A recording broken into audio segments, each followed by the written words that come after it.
Buenas, pessoal. Bora lá falar, então, do tema mais cobrado pela FGV histórico. Tá? Por isso que a gente vai ficar um pouco mais de tempo nele, né? Um bloco inteiro só para ele, porque é o tópico mais cobrado. Gente, vamos então. A rigor, repartição de receita tributária não é matéria de direito tributário. Repartição de receita tributária é matéria de direito financeiro. Porque o direito tributário se preocupa com a arrecadação. Depois que o valor entrou no cofre público, como o Estado vai gastar aquele dinheiro, o que ele vai fazer, não é problema do direito tributário. É problema do direito financeiro. Mas todos os editais, inclusive o edital do ENAM, coloca essa matéria junto com direito tributário. Inclusive, é uma mania que a FGV tem de colocar direito tributário junto com direito financeiro como se fosse a mesma coisa. Como se todo professor de direito tributário fosse automaticamente professor de direito financeiro. Muitos são. Mas nem todos, porque é outra disciplina. Só é próxima.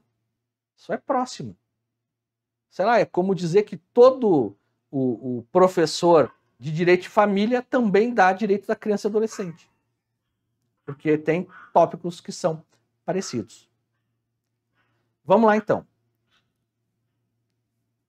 Gente, eu vou pausar aqui um minutinho, que eu tô com minhas cachorrinhas.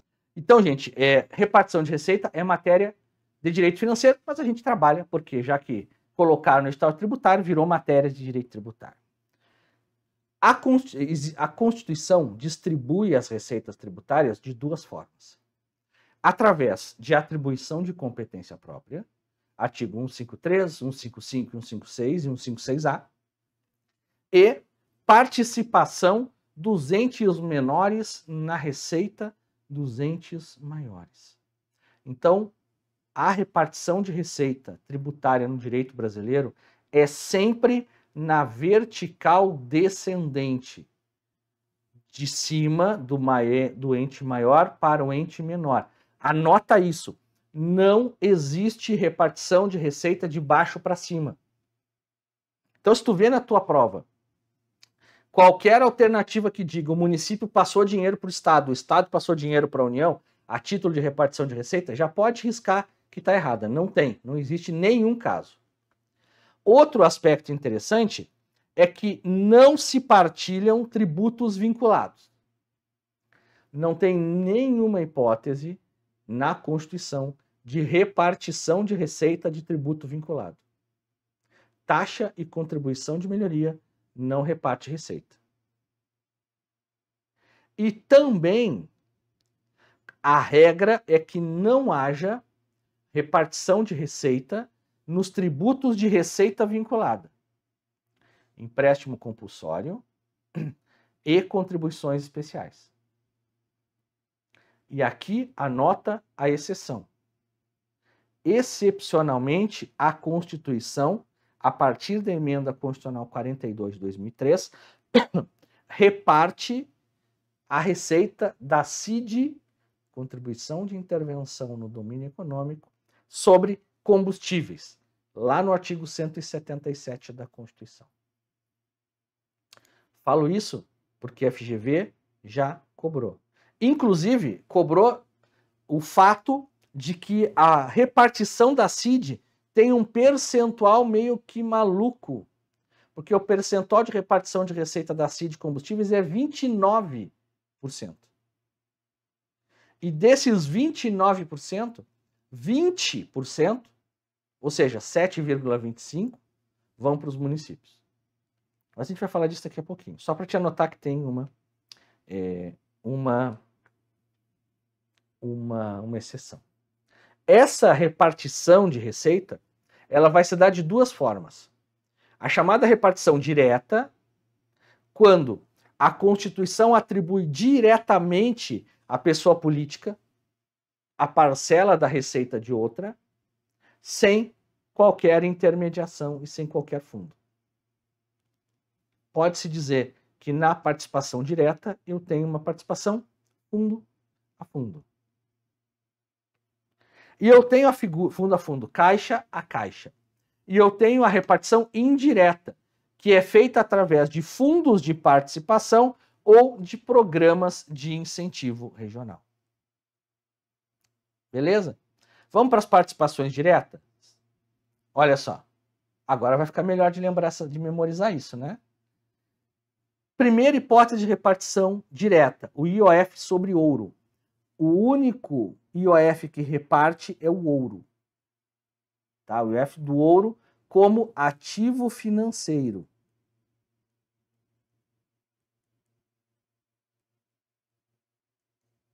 É aquele ouro que o Silvio Santos entrega para os vencedores dos concursos dele. O IOF sobre o ouro vai se dar da seguinte forma. Essa conta aqui está errada. Vou ter que corrigir, porque ficou... Quando eu mudei de slide, mudou, não sei porquê. O IOF é 70% para o município de origem e 30% para o estado de origem. Tá? Então, o IOF é 70% para o município de origem do ouro e 70% para o estado. Então, se lá em Chapuri, no Acre, foi extraído 100 quilos de ouro, e esse ouro foi entregue lá para uma instituição financeira, ouro legalizado, e rendeu R$1 milhão, 1% disso, que é R$10 mil, vai ser dividido 7 mil para o município de Chapuri, 3 mil para o estado do Acre. Outro caso de repartição direta é o imposto de renda retido na fonte. Pertence aos estados, ao DF e municípios, o produto da arrecadação do imposto de renda retido na fonte sobre renda e proventos pagos por eles, suas autarquias e fundações. Aqui tem um sinalzinho de alerta, porque a FGV já cobrou isso aqui, cobrou no Tribunal de Justiça do Sergipe, concurso de cartório, que essa retenção, né, essa repartição, não se aplica à empresa pública e sociedade de economia mista estadual, distrital e municipal. Então, por exemplo, eu sou agente político, servidor do TJPR. Todo mês tem um valor de imposto de renda que é retido na fonte. R$1.000. Bem que eu gostaria, mas é um pouco mais. Graças a Deus, né? Posso reclamar. R$1.000 é retido. De quem é esses R$1.000? Do estado do Paraná. Só que se a Copel paga o mesmo salário para um funcionário e retém R$1.000 de imposto de renda, esse valor é da União. Só pertence aos estados o que for retido por eles, suas autarquias e fundações. Inclusive, esse rendimento é a qualquer título, tá bom? Qualquer título, inclusive, que é o tema 364. Inclusive, o tema 1111 vai dizer que é pago a pessoa física ou jurídica.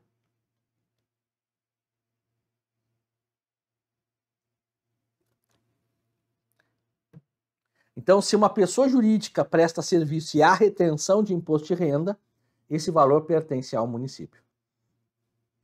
E pela súmula 447 do STJ, quem reteve e ficou com a receita, município, estado ou DF, responderá a título de repetição de indébito.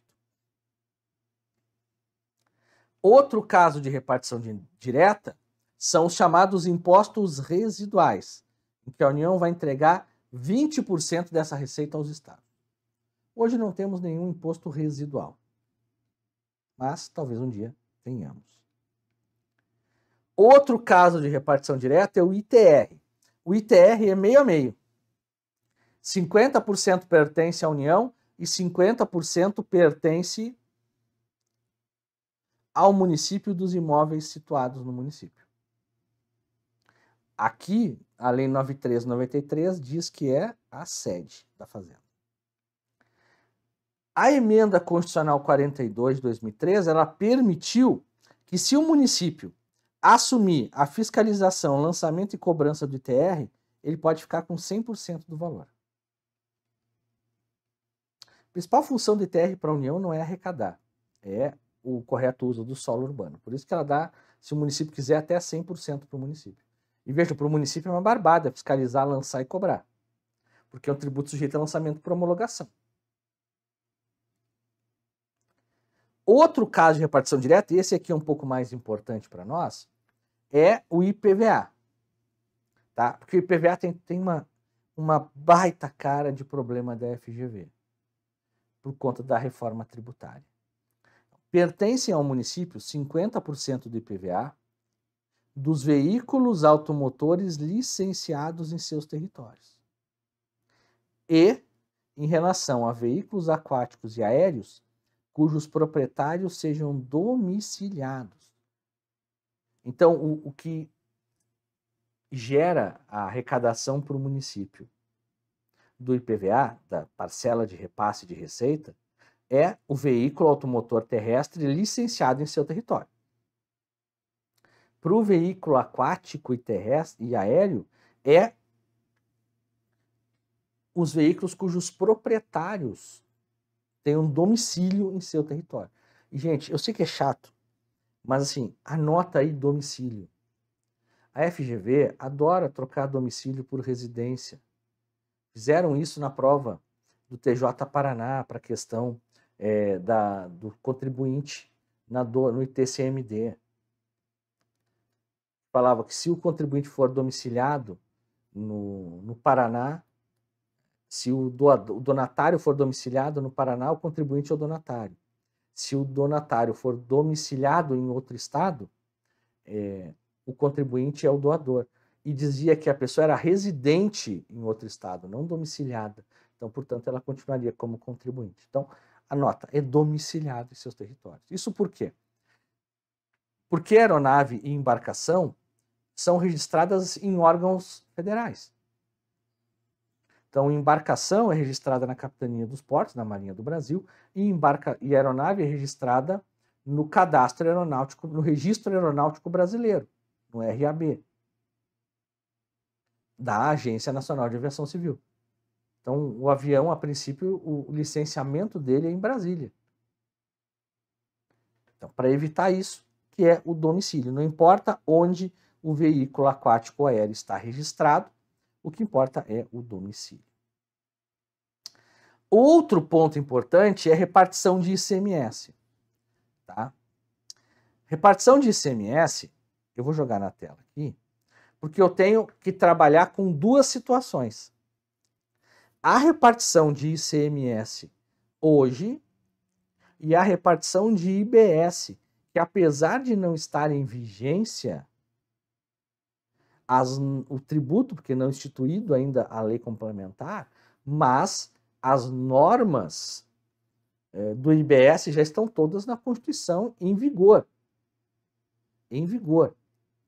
Então, IBS é conteúdo de prova, sim. Isso aqui está expresso na história de vocês? É. Inclusive, é altamente problematizável isso aqui, tá? A FGV gostaria de fazer. Então, vamos lá. Hoje, a repartição do ICMS, ela se dá da seguinte forma. 25% do ICMS pertence aos municípios. A partir da criação do IBS, 25% do IBS pertencerá aos municípios. Então, o valor de repartição do ICMS e do IBS é o mesmo, 25%. O que importa para nós aqui é como esses 25% serão repartidos. Por quê? Porque hoje, na regra do ICMS, eles vão ser repartidos da seguinte forma. 65% com base no valor adicionado. O que é o valor adicionado? As operações realizadas no território do município. E 35% com base em indicadores sociais, que são melhoria nos resultados da aprendizagem e aumento da equidade, considerado o nível socioeconômico dos educandos.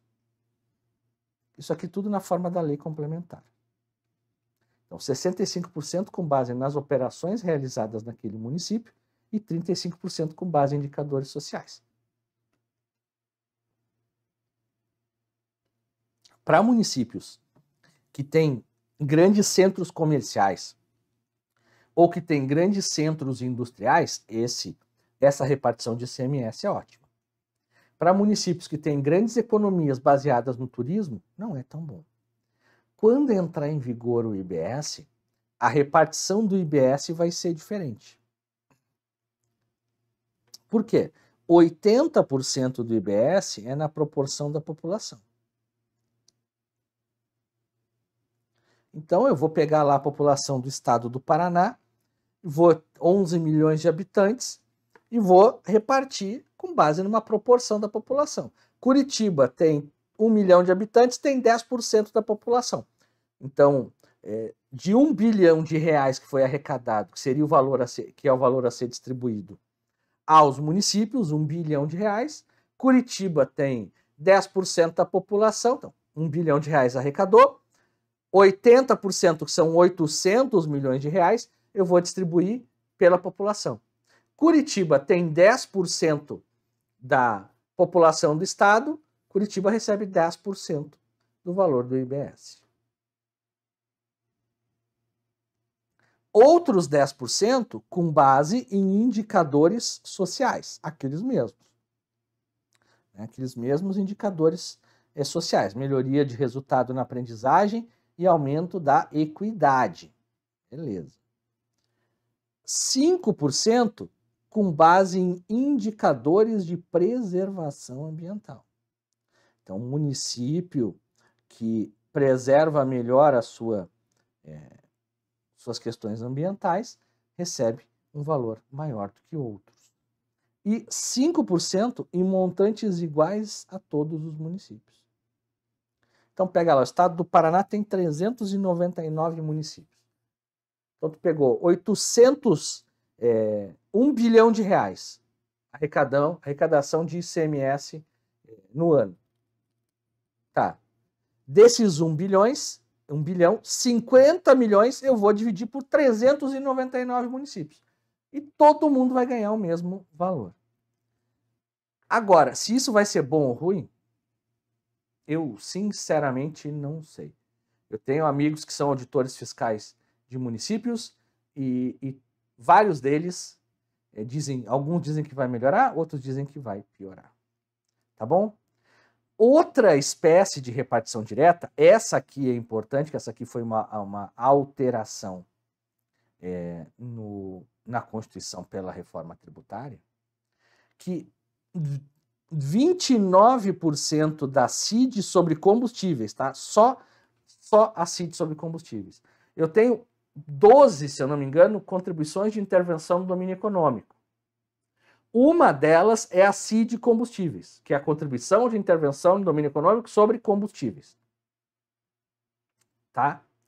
Dessa CID combustíveis, que é a única contribuição especial que tem repartição de receita, 29% vai ser entregue para os estados. 71% para a União, 29% para os estados. Desses 29%, 25% vão ser repassados aos municípios. Ou seja, é 25% de 29%. 7,25% do total recebido do estado vai para os municípios. E em que vai ser gasto esses 29% e esses 7,25%? Pagamento de subsídio a preço. Pagamento de subsídios a preço ou transporte de álcool ou combustível, gás natural e seus derivados e derivados de petróleo, financiamento de projetos ambientais relacionados com a indústria de petróleo e gás, programas de infraestrutura de transporte e aqui, ó, pagamento de subsídio e tarifas de transporte público coletivo de passageiros. Aqui o governo já está prevendo o seguinte: com o IBS, mesmo com o regime tributário diferenciado que vai ter para transporte urbano, vai aumentar o valor da passagem. Então eu já estou dizendo, ó, eu estou te dando o dinheiro para te custear esses subsídios. O outro lado da moeda são as chamadas repartições indiretas. Na repartição indireta, ela se dá por meio de fundos e programas de incentivo. Esses fundos e programas de incentivos, eles vão ser compostos por parte da Receita. Os fundos de participação dos municípios, fundo de participação dos estados e programas de incentivos vão ser compostos por 50% da receita do IPI, do imposto de renda e do imposto seletivo. Por isso que eu já falei, falo sempre, o imposto seletivo, ele substitui a arrecadação do IPI. O IPI não acabou, ele vai ter sua alíquota reduzida a zero a partir de 2027. E no seu lugar entra o imposto seletivo. Então o povo pode dizer o que quiser, gurizada. O povo pode dizer que o imposto seletivo é extrafiscal, e ele é extrafiscal, mas ele vem para arrecadar. Não se colocou lá na Constituição que ele pode ter a mesma base de cálculo e fato gerador de outros impostos, se não fosse para ele arrecadar. Em relação a isso, eu tenho um tema que já foi cobrado 3 vezes, que é o tema repercussão geral 653. É constitucional a concessão regular de incentivos, benefícios e isenções fiscais relativos ao imposto de renda e ao IPI por parte da União em relação ao Fundo de Participação dos Municípios e respectivas cotas devidas às municipalidades.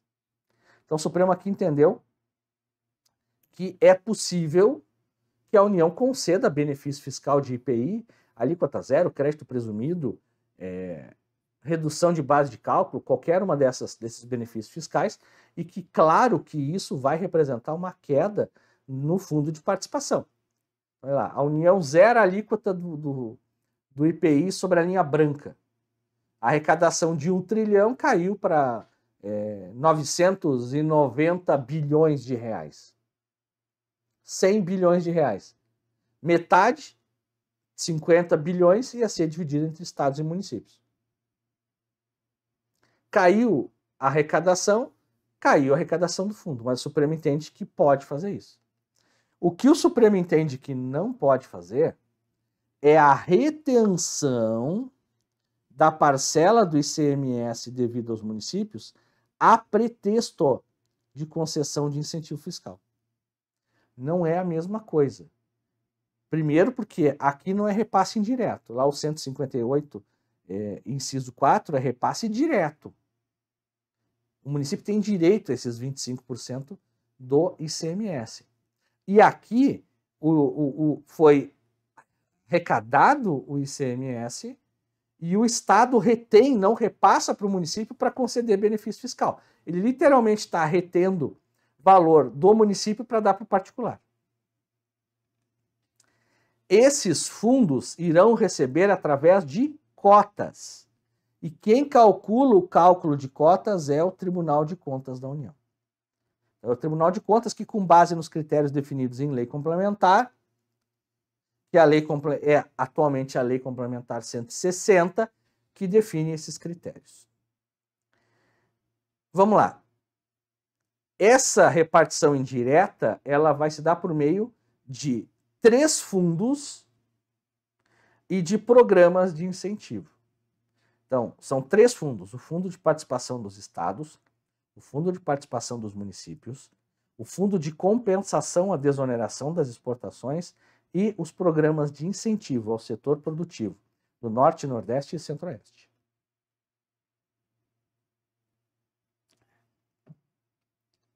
O Fundo de Participação dos Estados, ele recebe, anota isso, por favor.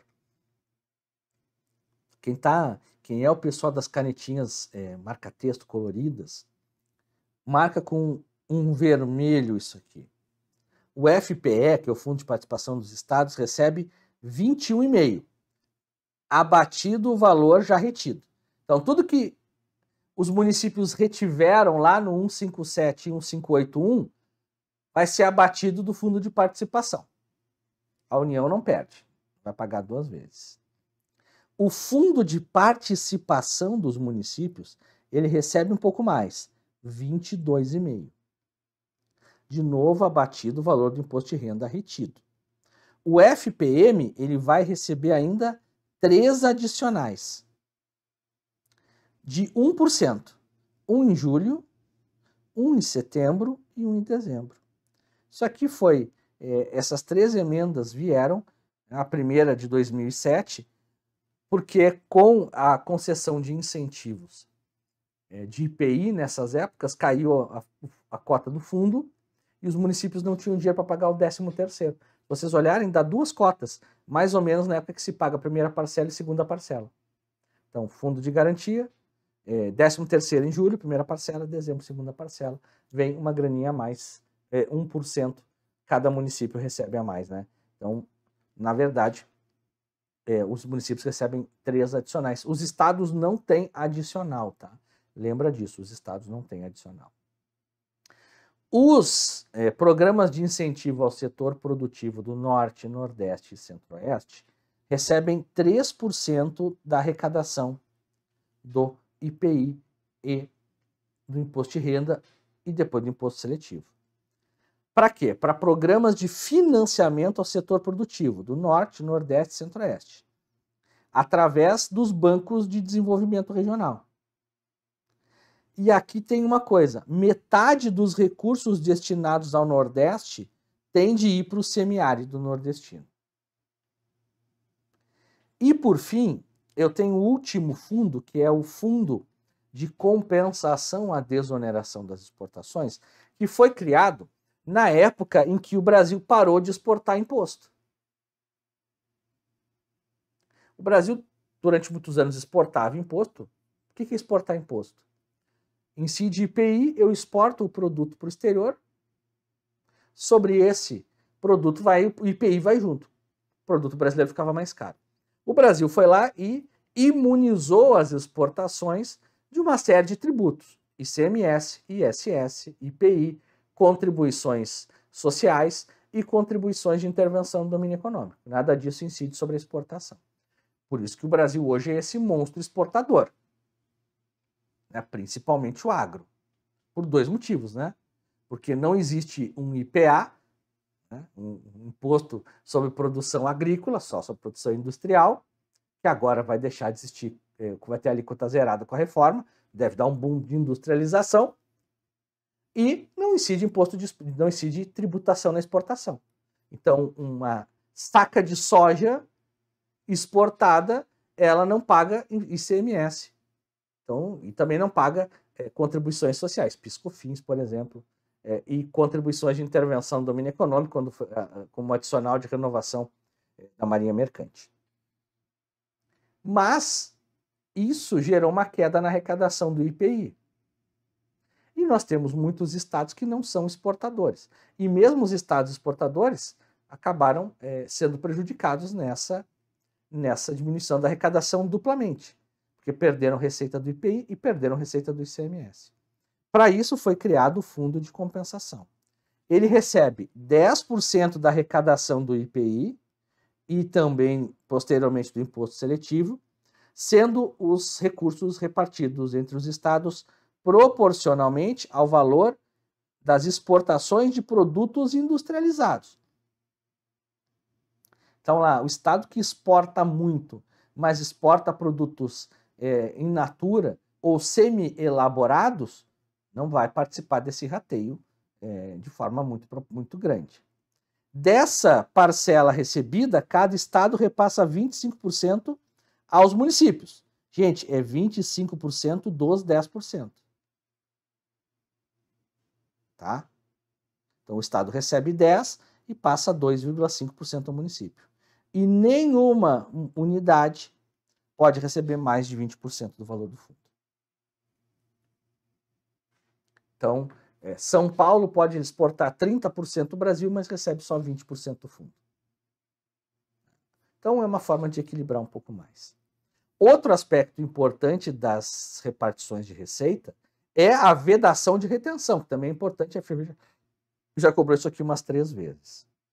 Então, é vedada a retenção ou qualquer restrição à entrega e ao emprego dos recursos atribuídos nessa seção aos estados, município e DF, incluídos os adicionais e acréscimos. Perfeito.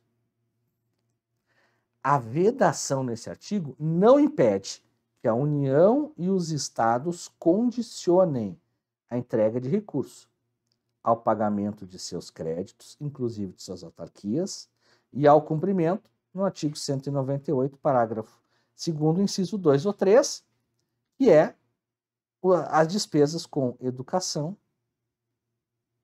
e saúde. Então, sim, a União pode condicionar o repasse das verbas ao município ou o Estado está gastando corretamente os valores da sua receita corrente líquida com saúde e educação. E o parágrafo 2º, que foi incluído pela Emenda Constitucional 113, ele permite que os contratos, acordos, ajustes, convênios, parcelamentos ou renegociações firmados pela União com os entes federativos conterão cláusulas para autorizar a dedução dos valores dos montantes a serem repassados, referente aos fundos de participação ou aos precatórios federais. Então, o que vai dizer o 160? A União não pode deixar de repassar os valores aos estados e aos municípios. E os estados não podem deixar de repassar aos municípios. Mas a União, ressalvado o pagamento dos créditos, né, se o município deve para o estado, ou se o estado deve para a União, e também nos contratos, acordos ou ajustes quaisquer a União, e somente a União pode prever essa retenção. Beleza? Fecho aqui esse bloco, que é um dos temas mais cobrados, por isso ele foi exclusivo, e a gente volta daqui a pouquinho.